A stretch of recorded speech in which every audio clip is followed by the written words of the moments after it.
So today we'll talk about encryption. So either you make a transaction with your debit card or credit card, or you make a private conversation with your friend in WhatsApp or Facebook Messenger, the security is the main thing. And in internet world, this security is given to you by encryption.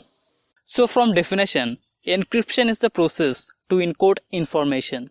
It's the process to convert a original text or plain text to a ciphertext or pseudotext.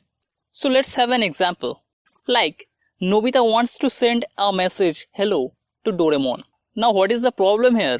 A third person may come in the middle and pick up the data and read what is inside the message, which is not expected. So what we will do, we will give two keys to each of them. One of them is public and another is a private key. Now Nobita will ask Doraemon to share one copy of his public key.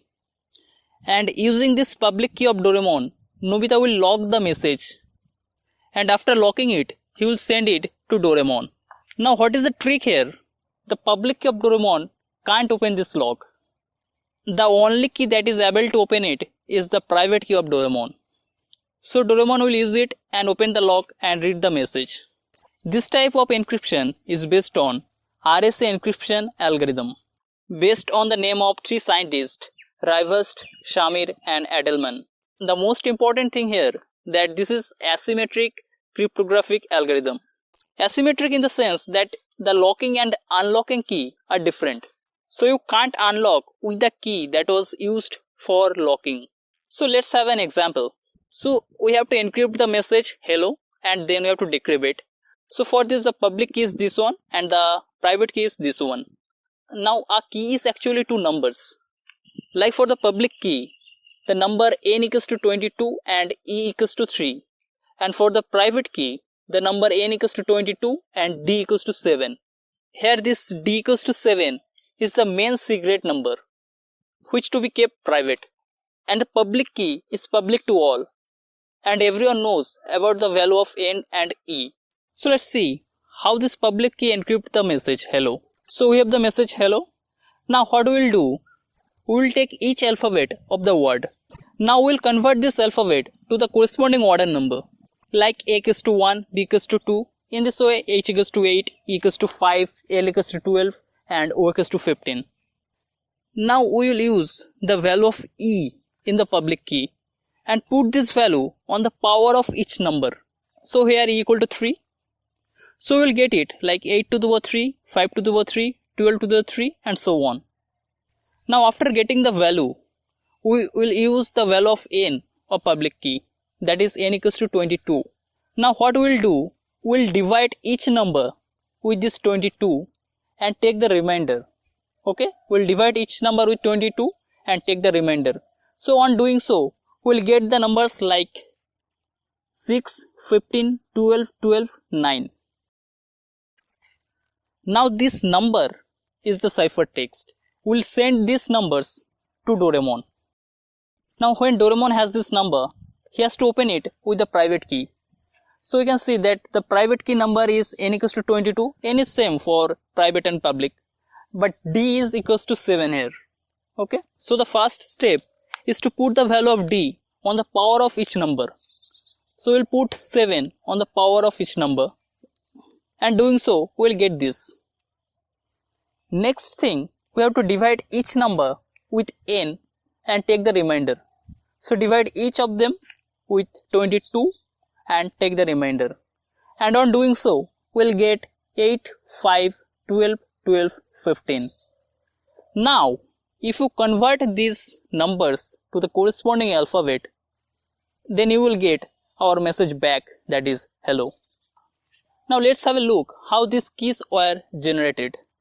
So we have to generate the value of n, e and d. So the first step is to choose two arbitrary prime numbers. Here we are choosing two numbers like p and q. One is 11 and another is 2. Both are prime and both should be prime. Okay. Now to find the n, we have to multiply them. So we will get n equals to p multiplied with q. That is equal to 22 here. So we got the value of n. So now we have to find the value of phi. Actually phi is called totient. And this quotient is given by the product of p minus 1 and q minus 1. Now this quotient is a very important term of mathematics. Now if you want to know more about this, you can click on the link given in the description. But for now, just focus on the formula. So using this formula and putting the value of p and q, we will get the phi as 10. Now we have to find e. So choose any integer e such that e lies between 1 and 5. Okay? And e and phi are relatively prime. Relatively prime in the sense that e and phi don't share any common factor other than 1. Like if we choose e equals to 3, then you can see 3 and 10 don't have any common factors other than 1. We can also choose 7 because 7 and 10 are also relatively prime because they don't have any other common factors other than 1. So you can choose any number from 3 and 7, but for here we are choosing 3. Okay. Thus we got the value of e. Now we have to find the value of d. Okay. So the formula of finding d is such that if product of d and e, if divided by phi, then the remainder should be 1. Listen again. If the product of d and e, if divided by phi, then the remainder should be 1. So you have to choose d in this way. So you can see if we choose d as 7, then you can see that the product is 3 multiplied with 7, that is 21, and if it is divided with 5, that is 10, then the remainder should be 1. Okay, so you can choose d as 7. So now we have all the elements of the keys. For public key we have n and e, and for private key we have n and d. Now I think you have noticed that to find d, that is a private key, we need the idea of p and q, that is the value of two prime numbers. Otherwise we can't find the value of d. Now you can challenge me saying I know n from public key, and factorizing it I'll get the value of p and q, and from this value I can find the value of d. But the actual case is not like that. In reality, like today in 2020, we use the n in the range 1024 bit, which has around 300 digits, and according to expert, it could take 1000 years to factorize a 1024 bit number. For example, there was a factoring challenge organized by RSA organization. They gave some particular numbers from 100 bit to 2048 bit and promised to give cash prizes on successful factorization. This challenge was started on 1991, and the biggest number that has been factored till now is a 829 bit number, and it was factored on 28 February 2020 for a cash prize of $50,000. And there was a 1024 bit number also on a cash prize of $1 lakh, which has not factored till now.